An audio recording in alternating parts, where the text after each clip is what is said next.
Hey everybody, I got the call.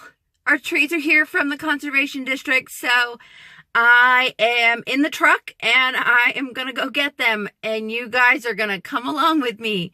Let's see how many of these bad boys we can fit in this truck. Well guys, that was so quick and unexciting. I didn't even have a chance to get my phone out before they had me all loaded up. So clearly, because these are all bare root plants, I didn't even need to bring the truck. I could have gone in my own car. But now we know for next year that I definitely can load these all up in my coupe instead of in the big Tahoe. So I'm going to get these out and get them in the backyard, and I'll show you guys where we're going to be planting them. So if you have never purchased trees from the conservation district or any other forestry service group, they come like this. They're known as bare root trees. So they are bagged up. As you can see here, they had them bagged up in a feed bag with a bunch of moist shredded paper to keep them viable. And that's one of the reasons why when they call you and they give you a date when they have to be picked up by, that date is crucial because you need to make sure you get these plants in the ground. There is the pretty Miss Jada. She's inspecting the trees that we received. We got a peach Belle of Georgia tree, one apricot Moore Park, one apricot Early Golden, 3 Concord grape trees, 3 pecan caria trees, 1 English walnut, 2 red flowering quinces, 5 hibiscus marshmallow marvel, 1, I'm cheating off the sheet that they printed, 2 southern magnolias, 3 pawpaw trees, 1 Chinese blue wisteria, 6 honeysuckle Hall's Japanese, and 1 mimosa. We actually initially ordered 6 hibiscuses, but they didn't get them all in. So they substituted one of our hibiscuses with a mimosa tree. So we will be planting that as well. I am going to add the peach and apricot trees along this fence line where we have a peach tree right there. There's another small peach tree planted right there. There's a cherry, there's a cherry tree right there. And as you can see, I've been installing our drip line for all of our trees in our garden. And so we're going to have more peach and apricot trees going down all along this fenced area. I'm underneath the gazebo at the moment. Try to get rid of some of the shadows. So yeah, we'll have the peaches and the apricots on either side of that pear tree. And then the pecans and the walnuts are actually going to go in the front. And I haven't quite figured out where everything else is going to go, but I'm going to work on that today. I already started working on, there's our awesome new outdoor kitchen that is under construction.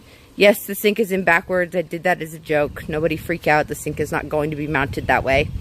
One of the main last things to do is put up the stone veneer. So Bobby will be doing that as soon as we get back from our next trip. Once the weather is nice and warm. And there's Papa. One of the things we work on this weekend was expanding this flower bed here all the way to the fence. I have put some potatoes in there. I have put some turnip seeds in there. We'll see if they come up. There's some romaine that's in there. Not looking so hot, but we'll see what happens. And then, of course, we've got raspberries, and I planted a couple of squash and my beautiful mint. I'm going to probably take some of that mint and transplant it over to that end so that it can fill in. There's a rain gutter over there, and there's a little bit of erosion being caused by that rain gutter. So I'm going to put in some mint, which is pretty vigorous and will hold all that dirt together. So I have first moved a couple of my hibiscuses. I was going to plant them here to finish with this hedgerow, but I thought that this Confederate Star Jasmine that was right here on this fence that you can see. I thought it didn't make it through the winter and it was dead. But as I started almost digging it up, I noticed that way down here, I don't know if you can see it, but that is a little green shoot from this jasmine plant. So we may actually get some regrowth, which would be really exciting. So I am actually going to plant a couple of hibiscus, one here, possibly one in the corner, to start filling in this fence amongst the jasmine, so we'll get a little bit fuller looking hedgerow and a little bit more of a privacy screen to go along with the beautiful smell of the jasmine. Honeysuckle and jasmine are two of my favorites. And then I'm going to keep going around the fence with the honeysuckle and the hibiscuses and the wisteria. Okay, so I checked this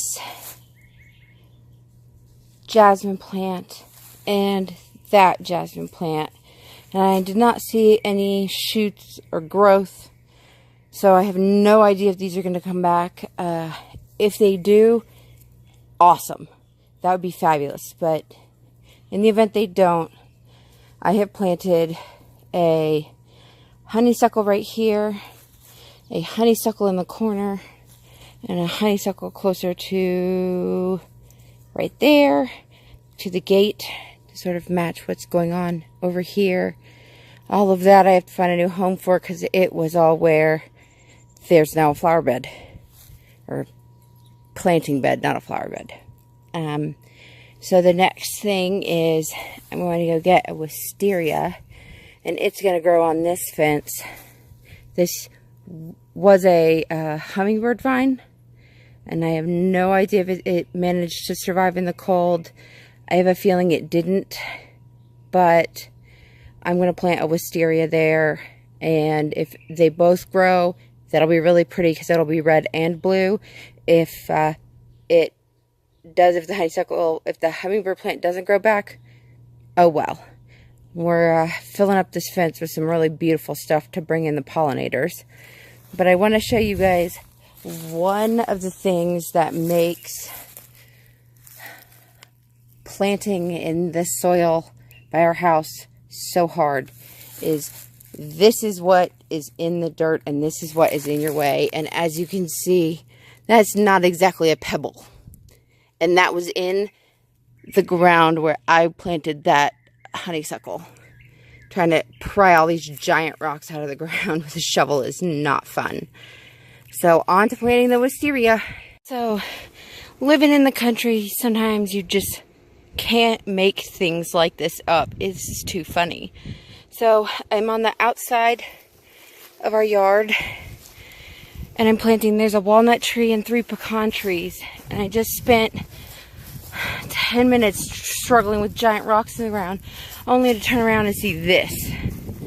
An entire herd of cows staring at me and watching me fight and almost be defeated by giant rocks. So I had quite the audience for my struggle. I looked up and I just about bust out laughing. It was way too funny.